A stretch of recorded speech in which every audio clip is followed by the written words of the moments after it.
everyone, it's Arlen Bento Jr. and welcome to the Shoot Par Now Golf Show here with my co-host, my main man, James Stammer. Hey, everybody. And we're here for another week to help you enjoy your game, help you learn a little bit about what Shoot Par Now does, talk a little bit about the tour, and then share some stories and info that hopefully you find entertaining. So before we get started, we'd like to thank our show sponsor today. This is called the One Club Trainer. If you're looking for a way to improve your club head speed and learn how to release the club properly, this is a very, very good product. So the idea with this is when you swing, this canister moves, and there's different resistance bands and pressure. So this is a really light one. But when a lot of people come for lessons and they make a swing, they don't realize it, but they let go of all of their energy like way before the golf ball. Yeah, they cast it. They cast it, and they just don't know how to use their hands properly. So what this does, if you use your hands properly, this will snap and it'll make that sound.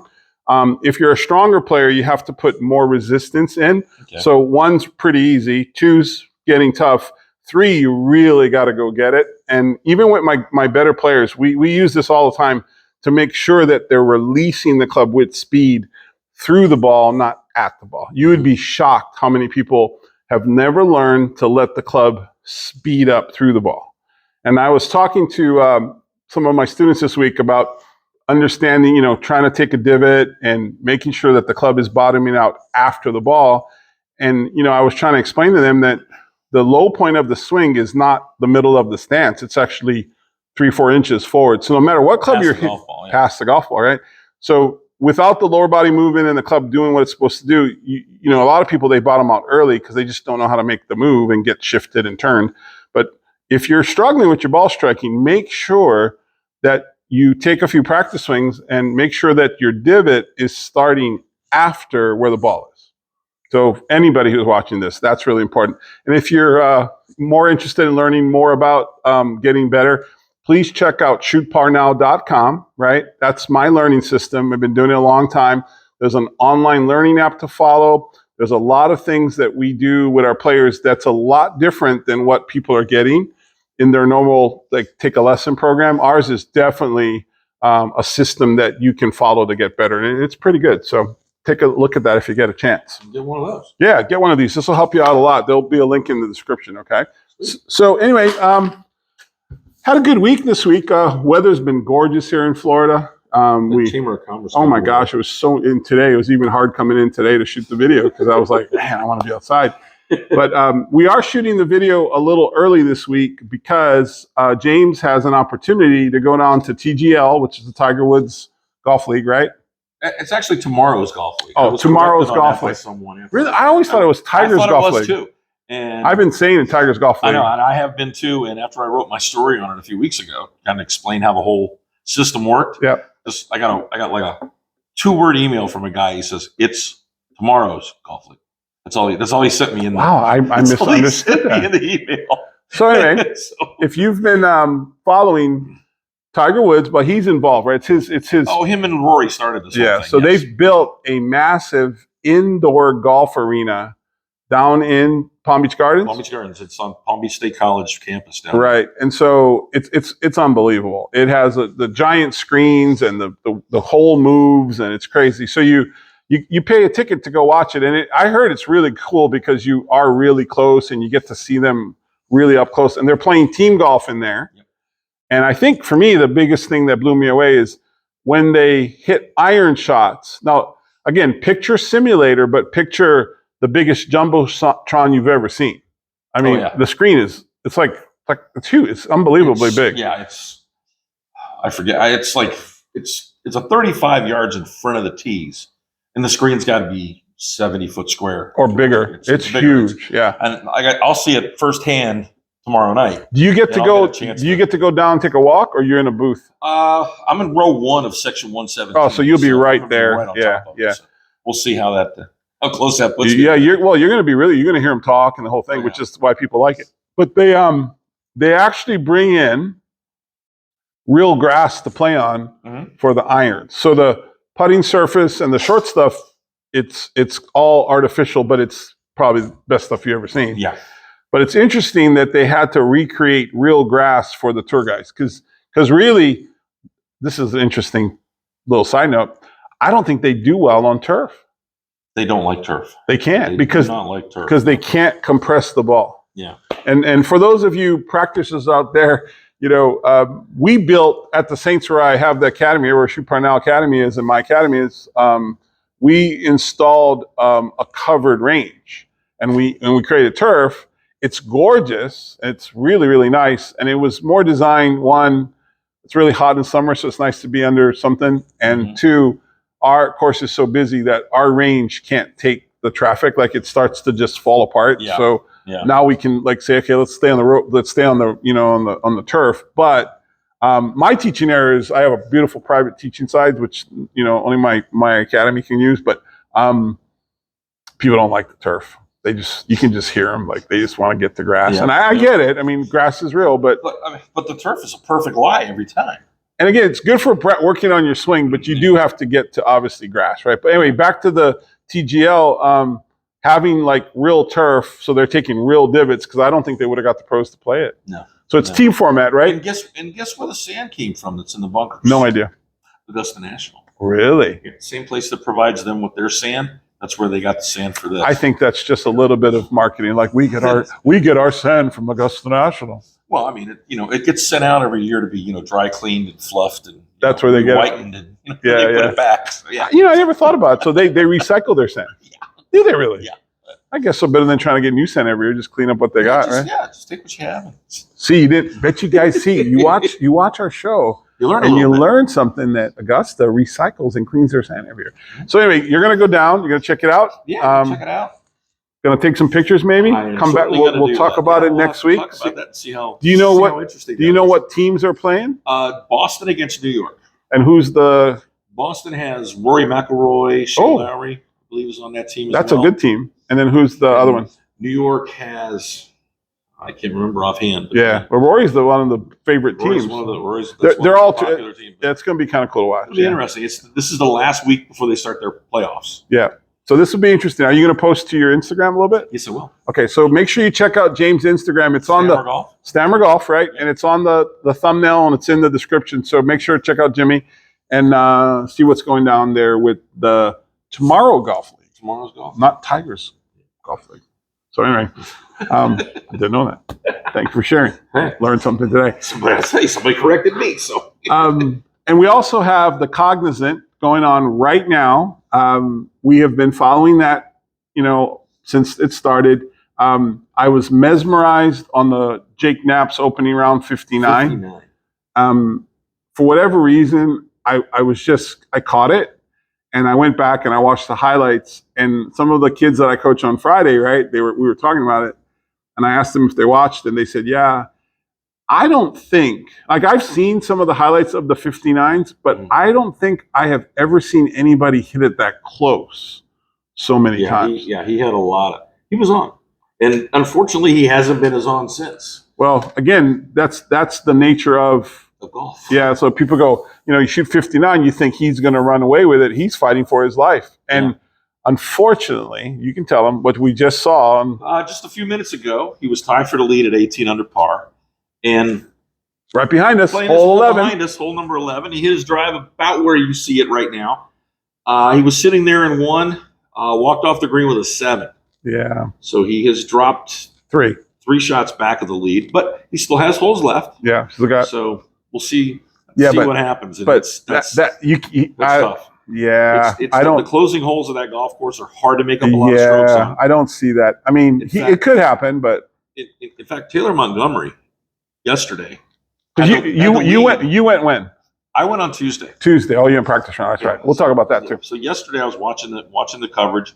Taylor Montgomery was tied for the lead. Got to the 15th tee, which is where all the trouble really starts. Which is where the bear trap starts. Hit the first ball in the water. Yep. Goes over, and he's playing with Zach Johnson, who also hits his tee shot in the way. Oh, that's got to be a hard shot after you just watched your playing partner hit one in the water. Mental. And you rinse one too. Well, there's no place to bail on that hole though. I mean, you can bail way left, but then you got to hit it at the water. Yeah, so either way, that water's going to be. You got to hit a good shot. It's kind of the I think it's a harder tee shot than the TPC when you got to hit 9-iron or wedge. You know, and they're not hitting this one. They're hitting 5-iron and 6-iron depending on the wind. They're hitting a lot more club. Yeah. So Montgomery goes over. He takes his drop, hits his drop shot, and it barely makes it over the water, but bounces around and ends up in the rocks. There's no way you can even get a club. Mm-hmm. You can see it, but you can't get a club. No, because it's all caught inside the rock. And he can't drop it anywhere near there because he never got out of the hazard. So he had to go all the way back to the drop zone again. Oh, my goodness. And hit 5, 2 putts. He walked off with a 7. He went from first place by himself to 13th place in about 15 minutes. And I have been talking about this in my teaching for years. That's how golf is. There is no. It's tough. Yeah, one little hide. Things go wrong. One little swing and it's a whole catastrophe. We just so Knapp, we looked right on the tracker. So he hits his second shot from here, like you said, 160 or something, right? Yeah. And it's a little off. Hits in the water. He's on the edge of the water. Right. So he's got a chance to put a club on it. But he misses. But he can't get it out. So he leaves it. And he can't get the next one out. And then he finally gets the third one out. And then 2 putts. And then 2 putts for a 7. Yeah. So again, this is the thing about pros, and we've watched this. We watched, the famous one is Vandeville, right? Like losing the opener, right? They get in trouble, and they're so good that they try to recover, right? Yeah. And they can't, but they're committed now, right? I didn't know if he took off shoes or had to go 1 foot down or whatever. I didn't see the play because if it's waterline, he's probably got 1 foot in water. Yeah. But now you're committed, and miss the first, miss the second, your brain's swirling like you're out of control right now. Yeah. And without just being such good players, most people would just pick up a ball and go home, right? I would pick up. I'd be like, out. I'd pick up. I'd ride a 6. I'm on to the next tee. Yeah, I would have. I would have gone right in the clubhouse, and just like, But again, we're gonna see what's happened. But so interesting how you can go. And again, I talk a lot about this when I work with competitive players. It's so hard to play well when you have such a great opening round. Yeah. Or in some cases, when I was coaching, I had a really good golf team in high school, and players were all par shooters. I had a team that had 7 kids that could shoot par. We were so loaded, and I would tell them as a general rule when we would play, I didn't want them to tell me in the first 6 holes. I don't want to see excitement about birdies. Like I just wanted them to be really calm, because what happens is, so you come off, you hit a couple good shots, and now you're a couple under par, right? And your brain can't help but think. It's a little bit high.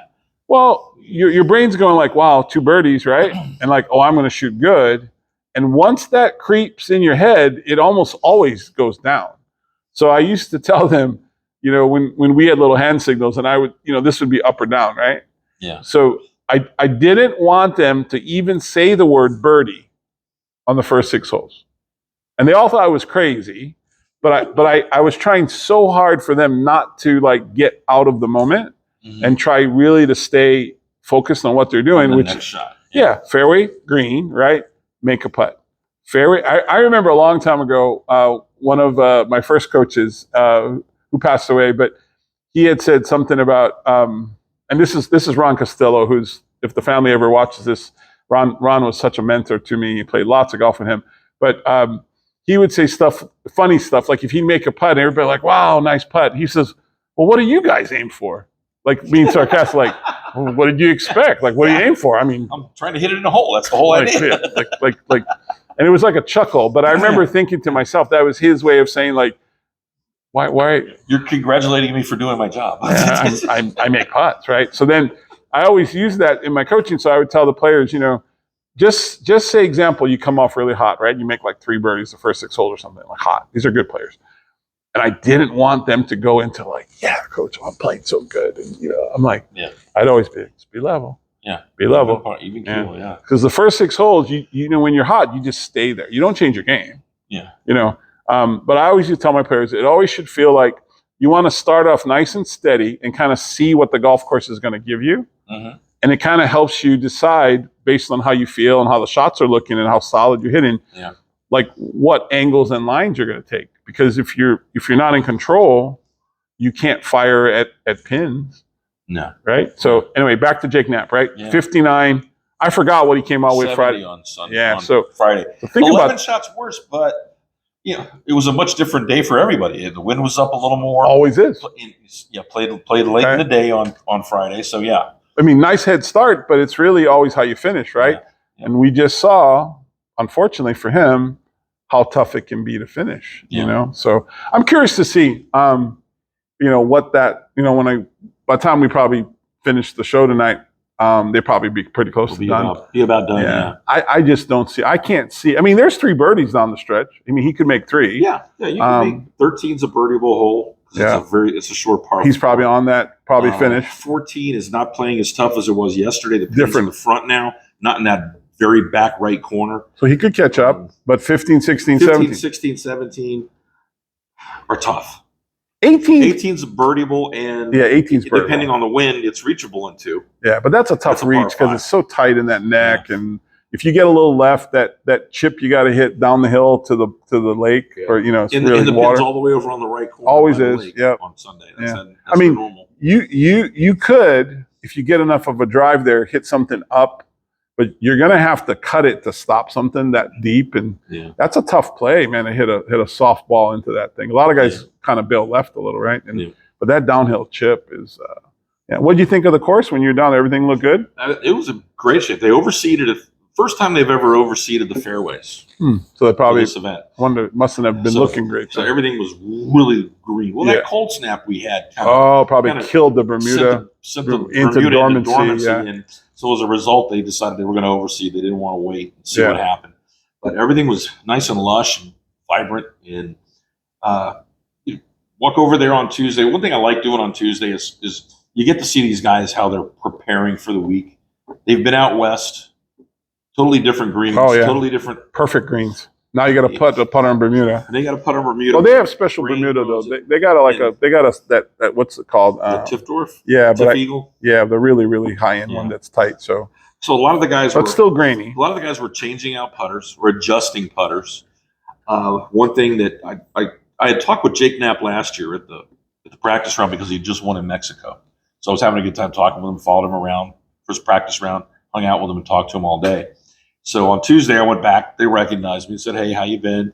We talked for a little bit. So you actually talked to him this week before the round? Yeah. Oh, that's really cool. So I asked him. I said, "What are you working on?" And he says, "Well, right now, I'm trying to find a driver I like." He said, "Because we're not going to get the roll here that we were getting out west. I got to carry it a little further, but at the same time, I got to be careful because in trying to carry it further, I'm more prone to letting the wind grab it. So I'm trying to find something in between that I like." He got some sort of a driver that he teased down like you would a 3 wood. He kind of is he tailor-made? Tries to hit a low stinger. He's PXG. And tries to hit this low kind of a stinger shot. Yeah. And on 9, he skipped it on the water because he didn't hit it very well. It's like it seems like he's a little indecisive on the tee right now, and that kind of showed going into the week. Wasn't there on Thursday? No, he hit it good. But come Friday, then yesterday. And now today, it's kind of showing up. Like he's showing up. Yeah, but there's so much different pressure when you have that kind of start, like break record start. I mean, he was a putter. One more hole, he probably could have, gone 58, 57. Well, he had an eagle putt for 58. Yeah, and just missed it, right? But he's right there. But then now to stay there, and then I don't care what anybody says. When you come out like that, you're still playing a little more defensive. It's really hard to come out the next day. Because and this is what I've said this for years, and this is a great example. It's so hard to come to golf on say you play really well, and my students do all the time, right?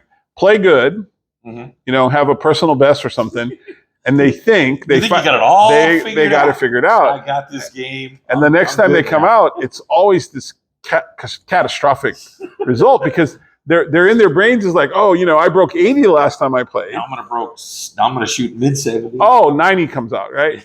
And it's because their brain gets caught up in their expectation. And if you're listening, it's not the golf gods just going, no, you're not gonna do this week. No. So low expectations, right? Like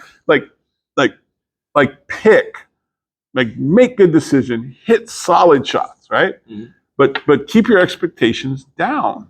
Like, don't get caught up in in the game when you're starting playing so good, because then a lot of people, they'll be like waiting for themselves to mess up. Yeah. Like it's almost like, here it comes. Oh, this hole, I never play this hole. right. Well. They start, This hole's going to kill me today. and it's going in their head. It really does. But I'm curious to see, because obviously there's some guys that have new life, right? So what's not to have somebody else that's in front of him have a bad hole too? I mean, you just said they can hit balls in the water on 15. So guys in front of him can just go in the water and dump it in there twice, and then he's right back in contention. So I'm curious to watch the end of it and maybe catch the highlights. But and if you've ever hit a bad shot on a par 3, Google Charlie Hoffman on 17 on yesterday.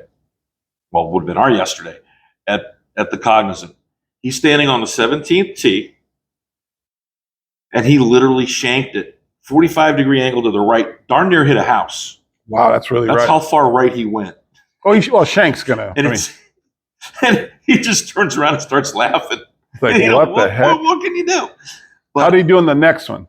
For the next one, you put it on the green. Oh, that's hard. Because when you shank, that next one that's when your brains are like, what do I do now? Oh man, that's where shanks just show up and never disappear for a while. But he figured it out. Yeah, he figured it out. But which made me feel good, because I'm like, I've played that hole more than a few times, and I've put some in the water, and I've put some on the green, but I've never almost hit one of those houses down the right. So kind of tells you how golf works, right? So in the shoot par now system that I coach, which again I use the word shoot par now, and everybody what Jimmy said something's really funny. He said, but these guys are not trying to shoot par, right? They're trying to shoot under par. Right? Below par. We might have to form another program later, but you got to be a really good player to do that. I do have a concept to share on how to go under par, but it's kind of a little more complicated. But the whole idea is control the tee shot, get it as close to you can on the green or close. When you hit it on the green, as long as you two-putt, once in a while you're going to make a birdie here and there, but just two-putt. But it's those shots that you don't hit the green in regulation that you got to get up and down. Like if you can't, you'll never bring your score down. So or at worst, bogey at worst. Bogey at worst. You're up. You'll get up and down, but you're up and in and in 2 more. So that keeps you from a really big number. It does. And I had a lesson before we shut the show. And I was talking to him because he used to be a low 80s player in high school, and he's kind of coming back to golf. But what I was telling him is the secret of getting from 80s to 70s is really not as much in the ball striking as people think. A lot of people think they got to it's their swing that's keeping them. And actually, when I look at stats, it's not. It's really the round of greens. Yeah, because I was trying to tell. Saves. Well, sand saves are tricky because if you're going to hit a bunch of bunkers, you're off, right? But yeah, sand saves are still hard because even the pros don't get up that much, like 50% or something like that, right? And their bunkers are pristinely perfect. Yeah. So I kind of throw away bunkers. I think they're just over there on its side. I mean, if you're hitting 10 of them, you're going to be in trouble no matter what. But my point I was trying to get at is it's really those. So you play a good round and say you hit 8 greens or 10 greens. So you had 8 or 10 chances for birdie. If you make 2 to 4 birdies, right? That's a huge deal to offset the greens you don't get up and down, right? Yeah. But that's how come players always shoot below 75, because they make a couple more birdies than most of us, and then they get up and down better than us. And the days that they make more birdies on this side and they get up and down a lot are the days they go really low. Yeah. There's no simple thing about it. If you can't get up and down, you can't shoot under par. Yeah. And a lot of players, they're working so hard at, I need more distance, or you need to get your wedge game dialed in so you can chip and pitch and hit approach shots close, because that's going to drop your score the fastest. Yeah. I mean, it's massive because you're cleaning up your mistake versus trying to keep hitting great shots, which is hard, right? Make sense? Yeah. So anyway, anybody else in the field you kind of liked? Ricky Fowler was playing well until he had a good round yesterday. Had a couple chances coming in to make birdies and didn't make them. Mm-hmm. This morning or this afternoon when he went off, he was in the next to last group. Went off and he couldn't hit a fairway. Oh. Next thing you know, he's dropping shots. So he kind of fell back. which is too bad. Ricky's a super guy. He's always been great. He always signs autograph. Always is nice to people. You know, that swing he has, which of course is a great golf swing, but it is pretty. You know, it moves a lot. So I think it's always been a problem with the driver if your timing's a little bit off. But you know, I mean, who am I to criticize the swing? But I'm sure that there are times when that driver can be a little loose, right? And I think that's been kind of his thing. You know, like he should have won more, but he's right there, right, doing his thing. Like Jordan everybody. Spieth making his debut. This is the first time Jordan Spieth ever played in this event. Oh, because he's coming off the injury, right? He's coming off a wrist surgery. Surgery, right? So I didn't see how he did. He's been middle teens as far as on the leaderboard. Oh, so he's not quite in the top 10, been in and out of the top. Oh, so 10, that's good though. Inside the top 15. So he's having a decent week as well. Yeah, and again, they're all getting ready. Those guys are just trying to get to the Masters, right? We're all getting excited for the Masters. Did I tell you I got a Masters shirt? Oh, really? Okay. Well, take it back. It's not a Masters shirt. It's from Puma. My sponsor is Puma and Cobra, and I like to thank them too. I forget to tell them they're not technically show sponsors, but they are my sponsors. But there's a series of shirts that were Arnold Palmer like limited editions, and the one I got is green and yellow. And so when we shoot that one, I'll definitely wear that shirt. Our Augusta week. Yeah, well, we used to have an Augusta week where we start talking. Well, actually, Augusta a couple weeks, but we start talking. We start talking about Augusta. And we'll have our pimento sandwiches that we'll play around with. Sandwich. Yep, and we'll talk a little bit. And I've got some great Masters story. I got to go to the Masters. We'll go over that. It's quite the experience I had, and it's kind of fun to talk because for me, the Masters is that starts golf every year for me. It just feels like, I mean, golf's going on, and I think this is good for us here, but there is something about that April, spring. The spring, it's right after spring training baseball. It's like right in where everybody loves it. Everything's starting now, yeah. So anyway, I mean, I hope you kind of enjoyed, the shows for this week. We wanted to make sure we got this out to you because, like I said, James is going to go down and take a look at TGL. We have a lot to report on this week. Yeah, there'll be a lot because we'll talk. We'll follow up on a little bit. Cognizant. Yeah, and then we'll talk about the Tomorrow Golf League. That's going to be interesting. And we'll take a look at what's on the board for next week. They go to Valspar next week? They are at Arnie's place. Oh yeah, no, Bay Hill next week. That's right. That's a signature event, so it's a short, smaller field. Yep. We'll be talking about. I love Bay Hill. I might start to put some videos up on my Instagram with some PGA National stuff and some Bay Hill stuff. So make sure to check out my Instagram too. It's Arlen Bento Jr. at Instagram. On Instagram, on shootparnow.com, and the lesson website for my indoor center, which is Arlen Bento Jr. Golf Lessons. There are 3 free videos up there for you. All you got to do is click on the 3 free video link, put your name and email in so you get on my newsletter, and I'll send you a link that goes to 3 videos that teaches you the follow through, the downswing, and follow through, backswing, and downswing. And I teach that to everyone. I think you'll like it. And then every month you get a free video lesson from me if you're interested. Of course, opt out anytime. But cool. Yeah, go check that out. So anyway, have fun tomorrow. Looking forward to hearing from it. Thanks for tuning in this week, and we hope to see you really soon. Good night, everybody.